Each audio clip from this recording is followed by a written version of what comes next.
Merci beaucoup d'être venu à cette conférence sur le monde des juniors entreprises. Je vais vous présenter Clara Tikita, qui est la vice-présidente de la Confédération nationale des juniors entreprises et qui va vous présenter un peu le rôle de cette association. Bonsoir à tous. Excusez-moi, j'ai pas trop de voix, du coup je vais essayer de parler assez fort. Du coup je me présente, je suis Clara Tikita, actuelle vice-présidente de la CNJE. Donc je suis officiellement entrée en poste au 1er juillet. Pour vous donner un petit peu mon parcours, je suis étudiante en école d'ingénieur à l'ISEP. Donc j'ai fait 2 ans en junior entreprise, j'étais d'abord chef de projet pendant 1 an et j'ai ensuite occupé le poste de vice-présidente au sein de ma junior pour ensuite aujourd'hui rejoindre la Confédération nationale des juniors entreprises. Donc je vais vous donner un petit peu une vision sur le mouvement. Du coup, pour représenter le concept de junior entreprise, aujourd'hui, le monde des junior entreprises, c'est un mouvement et un concept qui est mondial. On compte aujourd'hui plus de 600 junior entreprises dans le monde, dans les différents pays d'Europe. On a donc 360 junior entreprises en tout en Europe, et plus précisément, on est à 180 structures aujourd'hui en France. Donc le concept est né, comme a pu vous le dire Nathan, il y a 50 ans, donc avec la première junior entreprise qui a été créée en 1967 à l'ESSEC. La CNJE a ensuite été créée 2 ans plus tard, en 1969, par le regroupement de 6 junior entreprises. On compte aujourd'hui exactement donc 180 structures pour un chiffre d'affaires d'environ 8 millions d'euros réalisés par ces structures-là, ce qui représente environ 2600 projets que les juniors entrepreneurs mènent avec des professionnels, donc qui sont des grands groupes, des entrepreneurs, des TPE, des PME. Ce mouvement touche aujourd'hui en France plus de 22 000 étudiants. En termes de répartition, donc on a des écoles d'ingénieurs, des écoles de commerce, des universités, mais également des écoles qu'on peut appeler exotiques, donc qui ont des domaines de compétences assez particuliers tels que l'architecture, le droit, la pharma.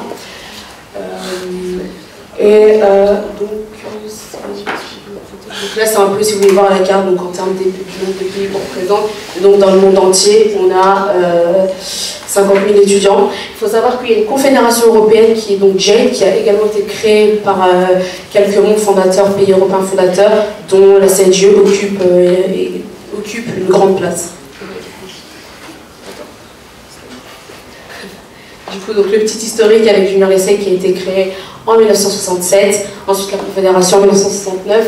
En 1987, donc comme monsieur le directeur a pu vous le dire tout à l'heure, on a pas mal de prix et il y a eu l'apparition du prix d'excellence qui chaque année récompense la meilleure junior entreprise de France.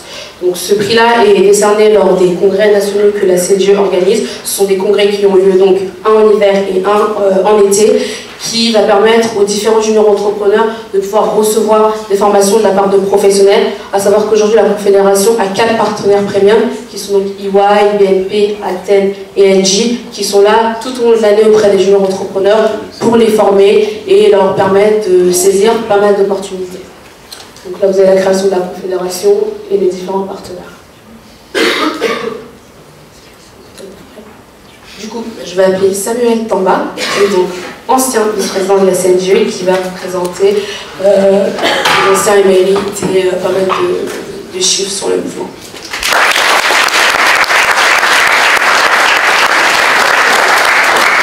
Merci pour l'invitation.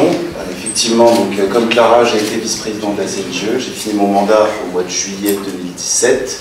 Actuellement, je suis au cabinet du président Gattaz en tant que consultant. J'ai commencé il y a 2 jours chez Engie, donc là je sors du boulot, juste à côté.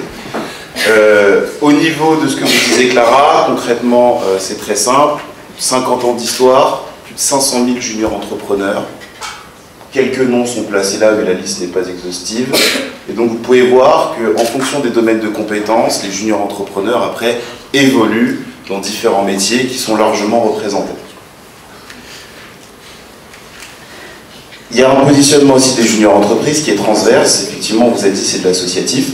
Et sur cet associatif, c'est un associatif qui a 4 piliers. On est entre donc l'asso étudiante au sein de votre établissement, l'entrepreneuriat bien sûr, puisque vous créez, vous administrez, vous créez de la proposition de valeur. Service étudiant, forcément, parce que vos consultants peuvent boucler leur fin de mois en vous aidant sur les missions. Et employabilité, je peux en parler, puisqu'ayant fait 3 ans de junior entreprise, c'est-à-dire quasiment toute mon expérience sur mon CV, en études supérieures, j'ai pu après mettre en avant certaines choses qui m'ont permis de m'intégrer plus facilement sur le marché du travail.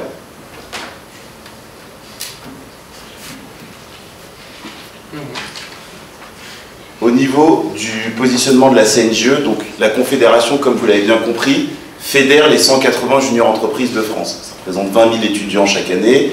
Et donc pour ça, ce qu'on essaye de faire, c'est de leur créer de l'opportunité, c'est de faire en sorte de mettre en relief ce qu'ils font au sein de leur structure avec des partenaires. Donc il y a 4 types de partenaires. Vous avez des partenaires presse. Donc si vous créez un projet innovant, on peut faire en sorte de le valoriser dans la presse. Ça, c'est les différents partenaires qu'on a et qui sont signés, qui travaillent régulièrement avec nous.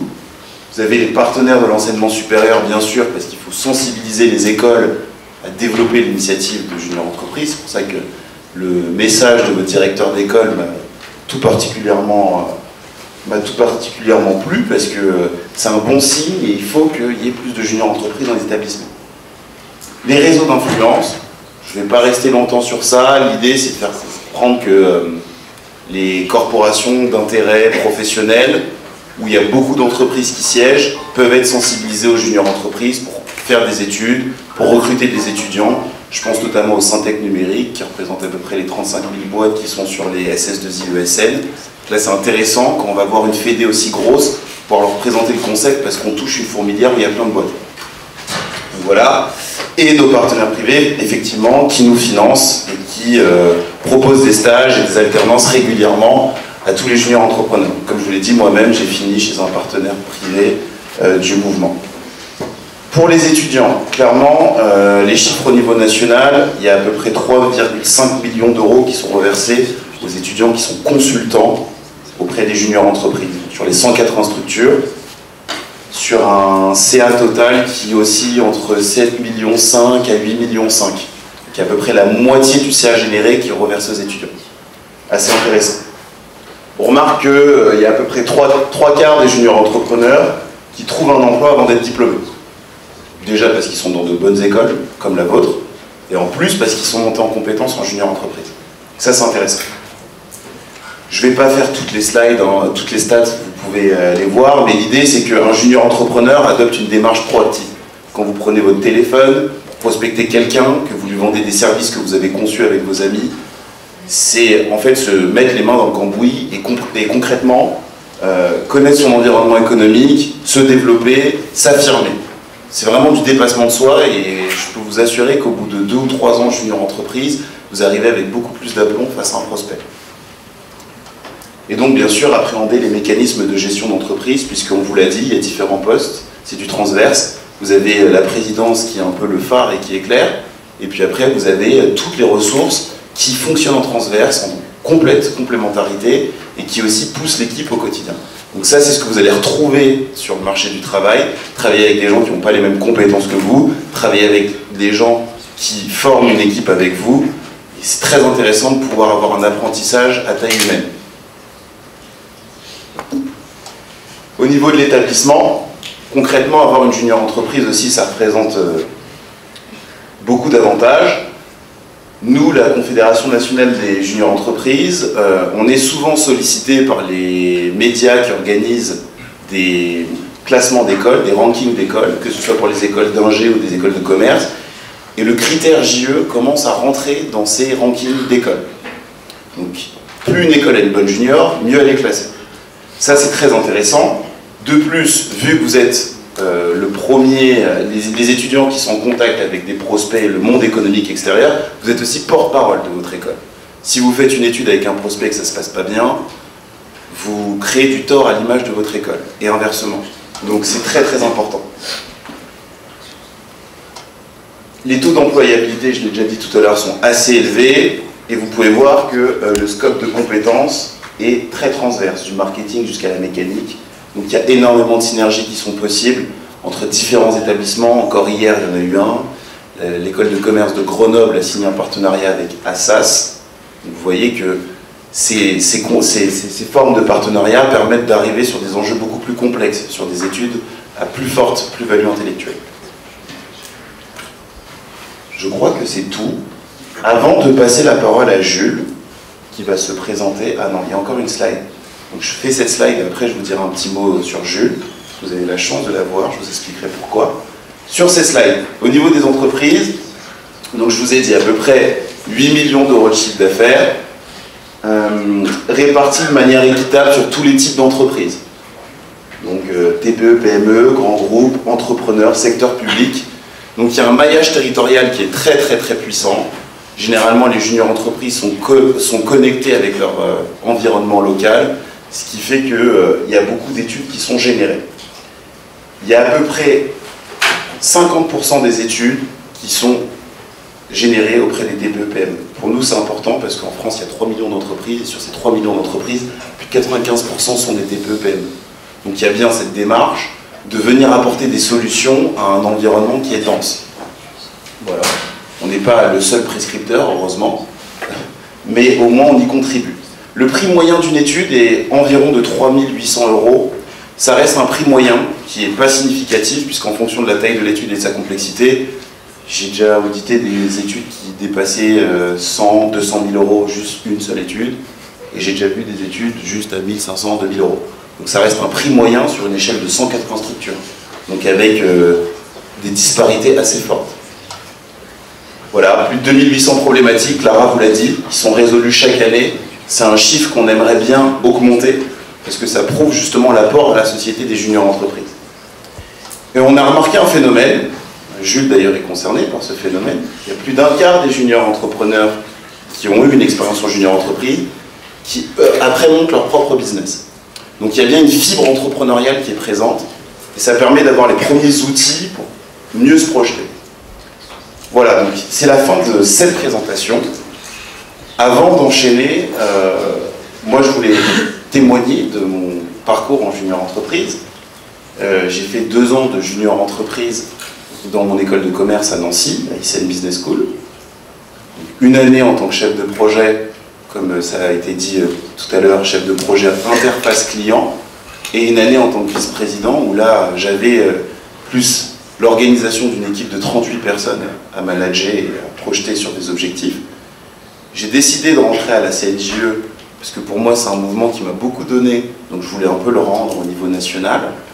À la CNJE, le portefeuille que Clara a, ma successeur, est le suivant: la gestion de la presse nationale, la gestion des réseaux d'influence et le lobbying sur le gouvernement, en lien avec le cadre légal qu'on vous a expliqué en amont. C'est très formateur parce qu'on voit pléthore d'interlocuteurs. Déjà à l'échelle d'une structure, dans son école, on travaille avec énormément de gens, ça nous permet d'avoir beaucoup d'informations, et donc forcément l'information fait gagner du temps, et si ça fait gagner du temps, ça fait gagner de l'argent. Pour vous, ça vous permettra d'être vraiment beaucoup plus visible auprès de RH, parce qu'ils vont se dire, ces jeunes connaissent un peu le business, un peu, parce qu'après il y a une réalité économique qui fait que quand vous allez rentrer dans un grand groupe, on ne va pas du tout parler de mêmes chiffres, mais du moins, ils vont se dire, voilà, ils connaissent un peu comment ça fonctionne, ils sont dans une approche où quand ils avaient du temps libre, ils se sont investis sur un truc qui est sympa, parce qu'ils sont avec leurs amis, mais pro. Et ça fera la différence de beaucoup d'étudiants qui font parfois pas ce choix. Voilà. 2 mots sur Jules. Donc Jules Collin, qui va s'exprimer après moi, est le dernier gagnant du prix d'excellence qu'on organise, épreuve très compliquée, où les meilleures écoles de France s'affrontent, après 4 étapes de sélection qui sont très relevées, on va revenir là-dessus. Pourquoi je fais un focus sur Jules? Parce qu'il a eu une année très particulière. L'année dernière, son école a fusionné avec une autre, donc Centrale a fusionné avec Supélec, et donc les 2 juniors entreprises devaient fusionner. On parle de juniors entreprises à plusieurs centaines de milliers d'euros de chiffre d'affaires. Vous comprenez bien que c'est compliqué. Il a géré ça haut la main, il a fêté les 40 ans de sa structure de Supélec, et en parallèle, il a gagné le prix d'excellence. Aujourd'hui, il est chez EY, et je vous demande de l'accueillir. Je vous remercie pour votre attention.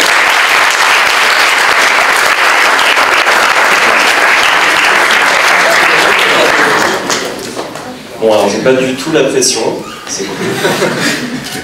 Donc voilà, je m'appelle Jules Collin, j'ai fait mes études donc, à Centrale Supélec, donc c'est la fusion de l'école Centrale Paris et Supélec, où j'ai eu la chance de rentrer à la JE en tant que chef de projet après un recrutement assez difficile, il ne faut pas se cacher, je ne sais pas comment est le recrutement ici, mais en général c'est assez compliqué, les juniors entreprises cherchent des gens qui sont motivés et qui ont envie de se donner pour leur junior entreprise. Donc j'ai fait 1 an en tant que chef de projet, et ensuite je suis devenu auditeur conseil pour la CNJE. Je remercie Samuel pour cette introduction. Donc auditeur conseil, ça veut dire quoi? Ça veut dire que vous allez aller voir d'autres juniors entreprises dans toute la France, tout frais payé en plus. Donc idéal pour découvrir plein de villes et faire des super soirées. Mais c'est aussi l'occasion d'aller voir d'autres juniors entreprises, de découvrir d'autres fonctionnements et de voir comment est-ce que les autres, dans leur junior entreprise, qu'elles soient ingénieurs, commerciales, que ce soit la GE de l'école du Louvre, donc voilà, des fonctionnements très différents, voir comment ils fonctionnent, évaluer leur processus et s'assurer que leur fonctionnement est sain et qu'il ne met pas en danger l'ensemble du mouvement. Parce que vous imaginez bien qu'une junior entreprise qui fait quelque chose de mal à un client, ça peut se répercuter sur toutes les junior entreprises. Donc il y a un niveau de qualité qui est attendu des étudiants qui est extrêmement élevé. Donc, voilà, donc ça c'est pour l'expérience d'auditeur conseil. Ensuite, après 1 an, j'ai pris la présidence donc, de ma junior entreprise, qui a ce site particulier, qu'elle est sur 3 campus différents, à Rennes, à Paris et à Metz. Enfin, quand je dis Paris, mais c'est Paris-Saclay, donc c'est à quelques encablures de RER d'ici, donc vous avez de la chance d'être à la Défense, parce qu'il y a beaucoup de clients à la Défense, et il vous suffit d'aller toquer à la porte d'à côté pour trouver des clients. Et ça c'est bien. Donc voilà, donc j'ai été président pendant 1 an, Samuel l'a dit, on a fusionné avec la junior entreprise de Centrale Paris, et plutôt que de vous décrire ma junior entreprise, il y a une petite vidéo, j'ai pas fait de slide, je suis désolé, je sors du boulot, même si...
Donc voilà, c'est une vidéo qui a été réalisée à l'occasion de notre changement de nom pour devenir Junior Centrale Supélec, et qui est...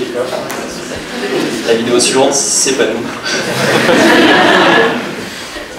Faut regarder un film, si vous voulez.